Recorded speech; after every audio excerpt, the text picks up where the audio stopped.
In fact, I think it's almost impossible to fail this. I guess if I do that, then it's gonna keep doing that. Okay, let's drop that. So, I mean, it seems fairly obvious that I need to put the portal there when the portal gun shoots in that direction, so that's not too complicated. Oops. I just messed that up, didn't I? Yeah, I did. Okay, let's wait for it a bit more. Sorry about that. Anyway, so there's these, glass windows that let you see what's going on, and you need to see it. I guess you don't need to. You can go by audio cues, but for now, to keep it simple, you can see what's going on there, and at the same time, you can't actually fall into the water, so it's quite safe. All right, let's do that. And that switches that. You see how that platform lowered a little bit and then started moving? So everything's quite exaggerated, like there's no subtlety here. If there's something you need to see to solve the puzzle, they make it really obvious.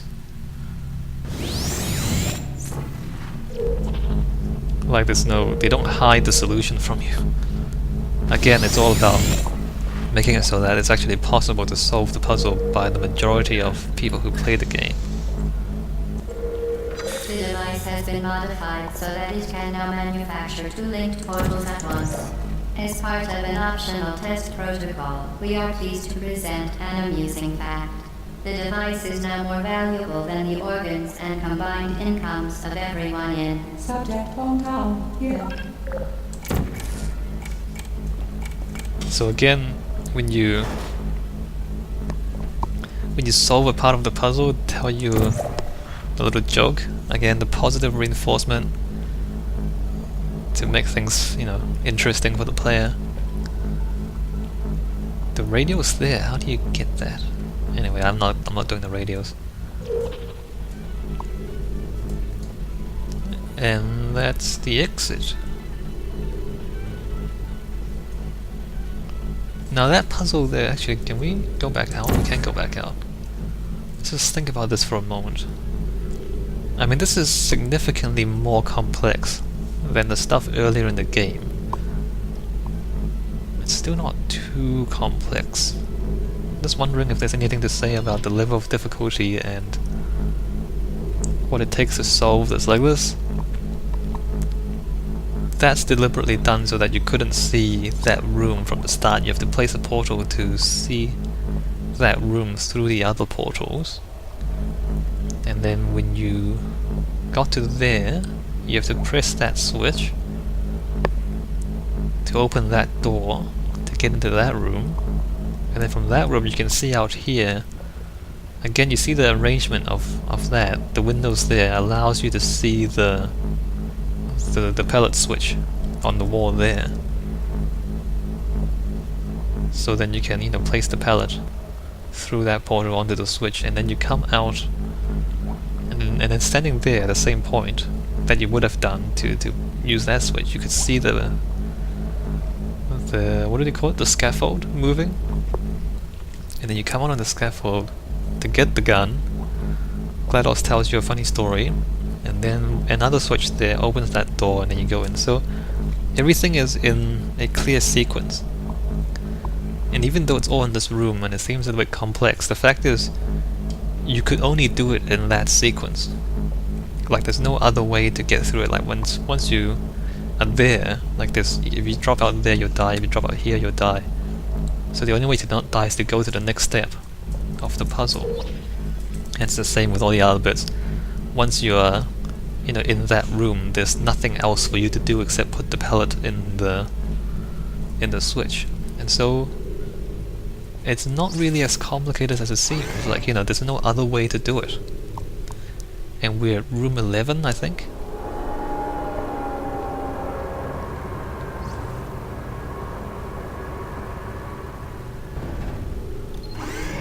So that was room 11. More than halfway through the game, supposedly, because it's 19 rooms. And it's only just started getting complicated. Does she say anything? She's not. Get repeated, fling yourself. Fling into space. Get ready to fling yourself. So she's telling you about flinging, and obviously you have to use the gravity thing. Let's see. Room 12. There's cube and there's fling. Again, 1 dot. This is the first puzzle. You have both portals in control.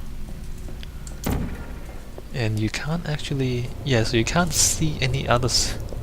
Like, this is not even difficult.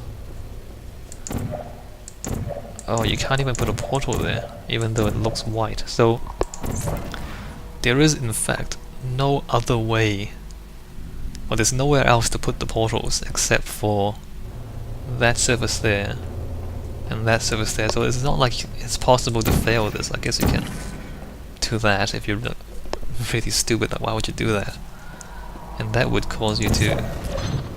No, it doesn't. Even that gets you up here. So like it's a puzzle, but there's actually no way to fail the puzzle. Like how many ways can you fail this? You can't. Like, there's only 2 places where you can put the portals, and as long as you put one and the other and you jump off, you'll get it. So again, like it's supposedly, you know, asking you to solve something, but in fact there's no other way to do it. I guess this is still a tutorial then, if that's the case. You know, again, that, like, you wouldn't put it back in the same place. That's not going to get you anywhere. And the only other surface that you can put the portal is there.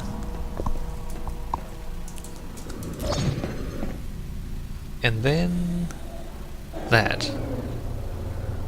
Like, you see how that moves, and then you can see how that drops the cube, and you can hear it as well. So again, both audio and visual cues. So this time it gives you this. So if you do that, then you'll fail. So that doesn't get you anywhere. Oops. Wait a minute, stop. Okay, that works. So again, like, it's supposedly challenging you to do something when in fact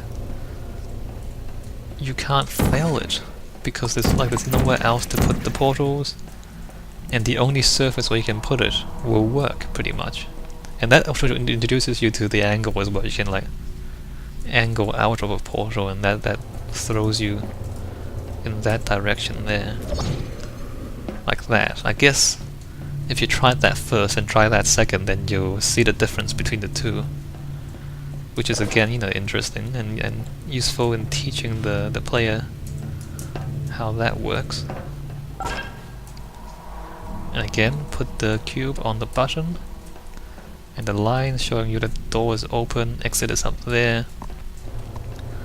So using the same visual language and making it so that, you know, the puzzles, it's not even complicated.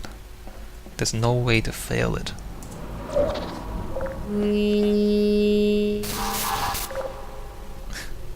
Funny. Again, a little bit of humor after you've solved the problem. Again, the positive reinforcement, making you associate humor with solving things, so that encourages you to keep playing the game and keep trying to find these solutions. It's so simple. You know, it's like once you really think about it, the game is really guiding the player for most of it. I guess there were those 2 puzzles earlier that were slightly more complex, the ones with the water underneath. And then after those, they put you back into...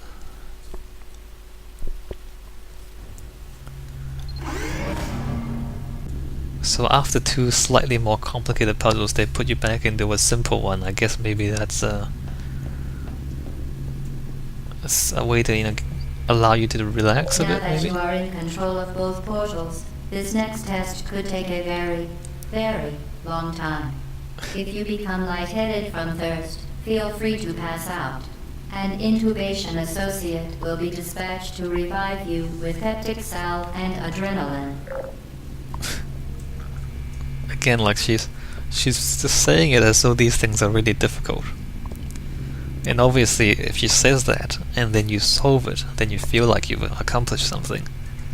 But I think we've established by this point that in fact these puzzles are like they're very much guided. The game, tells you what you need to do. Let's see. There's a cube, there's pellets, there's a pellet switch. So the cube's up there, there's a door there connected to this button, that button connects to that side, that button connects to that side. The cube connects to the scaffold, there's a cube on the scaffold. What am I saying? The pellet switch connects to the scaffold. The scaffold has a cube on it.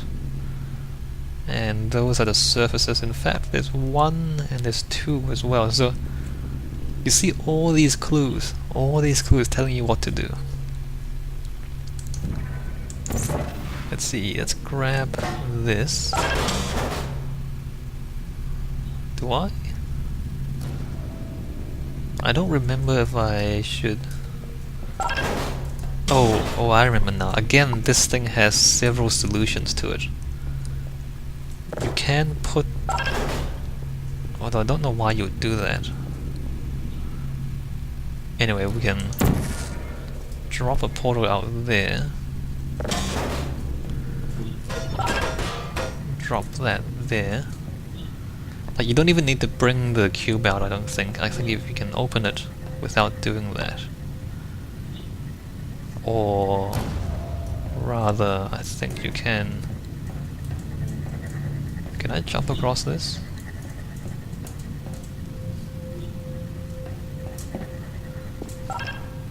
You can. So I can actually just put a portal there now and just solve the puzzle. But I guess I'll do it the proper way. So let's put the energy palette into the switch. Like that. And that starts the scaffold moving, and then we can jump onto the scaffold when it comes by.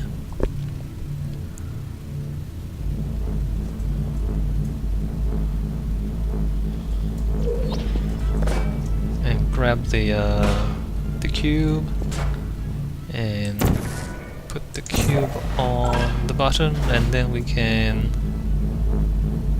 That's interesting, we still have to use the portal to get out. Anyway, so as you can see there, like, there's multiple ways to solve this, and if you're clever you can bypass most of the... Like, you can bypass half of the puzzles here. As part of a previously mentioned required test protocol, we can no longer lie to you. When the testing is over, you will be missed.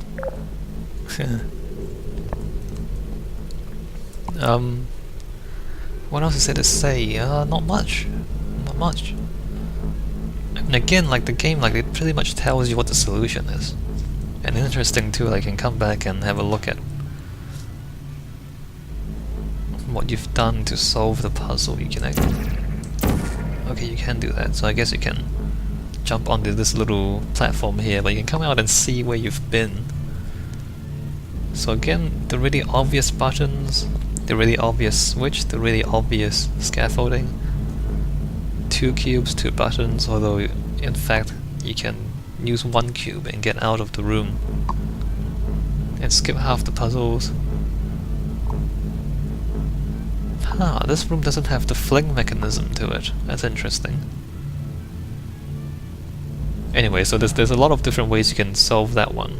Like this, you can put the cubes on either button and all that. So again, it seems complicated, but the fact that there's multiple ways to solve it means that even if you're kinda just